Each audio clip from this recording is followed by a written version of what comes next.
Halo teman-teman, balik lagi di podcast Ngobrol Budaya. Kali ini kita bakal bahas sistem kekerabatan patrilineal dan sistem kekerabatan matrilineal. Di sini gua Muhammad Galanita Satya lagi sama siapa nih? Halo, gue Anda Tantra Islamia. Halo, gue Frizana Feria. Jadi gimana sih menurut kalian? Topik ini tuh sebenarnya seru karena menyangkut identitas kita sebagai orang Indonesia yang amat kaya budayanya. Betul. Jadi gini, kalau gue mau jujur, sebenarnya gue cuma tahu kalau sistem kekerabatan patrilineal itu dari ayah, sedangkan sistem kekerabatan matrilineal dari ibu. Ternyata lebih kompleks ya. Iya, jangan salah, di balik itu ada sistem sosial, ada tradisi, dan bahkan ada nilai budayanya yang membuat ciri khas itu yang membuat suku itu mempunyai ciri khas. Misalnya salah satunya adalah patrilineal itu mengikuti garis keturunan ayahnya. Nah, biasanya di nama belakang marga nama keluarga itu diambil dari nama ayahnya. Oh, kayak orang Batak ya. Ada setiap gua ketemu orang Batak, pasti dia nyebutin marganya duluan. Tepat banget. Selain Batak, sistem ini juga ada di Bali, Ambon, Asmat, sampai Nias. Nah, bagaimana konsekuensinya? Kedudukan laki-laki di keluarga jadi jauh lebih tinggi. Jadi misalnya kalau ada warisan, biasanya anak laki-laki yang lebih diutamakan dan anak perempuan bisa dapat juga, tetapi berbeda dengan anak laki-laki. Oke, berarti laki-laki itu lebih dominan ya. Terus soal tempat tinggal gimana tuh?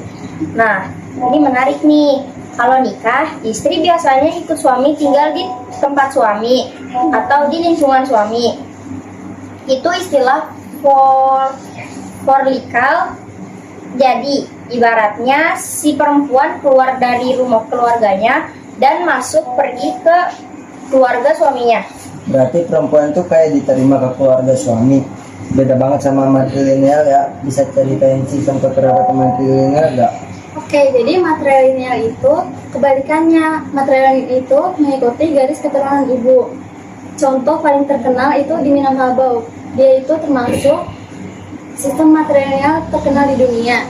Nah, jadi kalau ada rumah gadang itu warisannya turun ke anak perempuan.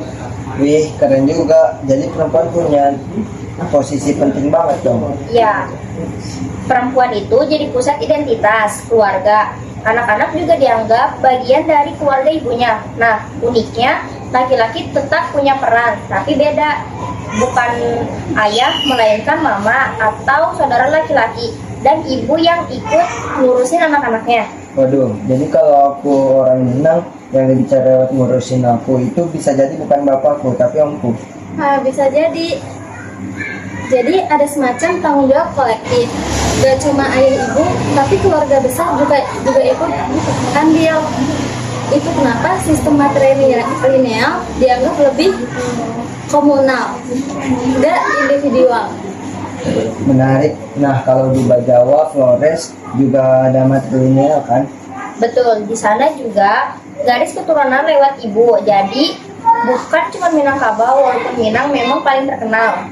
Kalau aku ngomongin ya biar gampang, patrilineal itu garis bapak, warisan ke anak cowok, istri ke suami. Sedangkan matrilineal itu garis ibu, warisan ke anak cewek, identitas ikut ibu. Gitu ya? Iya, simpel kalau dirangkum. Tapi kalau dijalanin sehari-hari, efektifnya luas banget.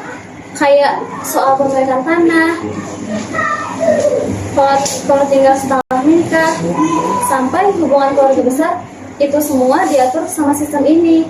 Wah, jadi makin paham ya. Ternyata nggak cuma teori di buku, tapi juga beneran hidup dalam masyarakat kita. Dan keren banget sih, dalam satu negara bisa ada sistem yang berbeda. Setuju. Itu yang bikin Indonesia kaya dari Sabang sampai Merauke. Kita punya keberagaman budaya yang luar biasa. Oke, jadi itu tadi obrolan kita tentang patrilineal dan matrilineal.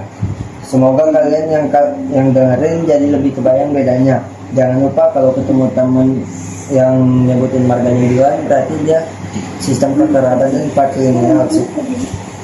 Atau kalau main ke rumah gadang di Minang, ingat ya warisannya turun ke anak perempuan. Iya, jangan salah tebak. Oke, makasih banyak udah dengerin. Semoga bermanfaat.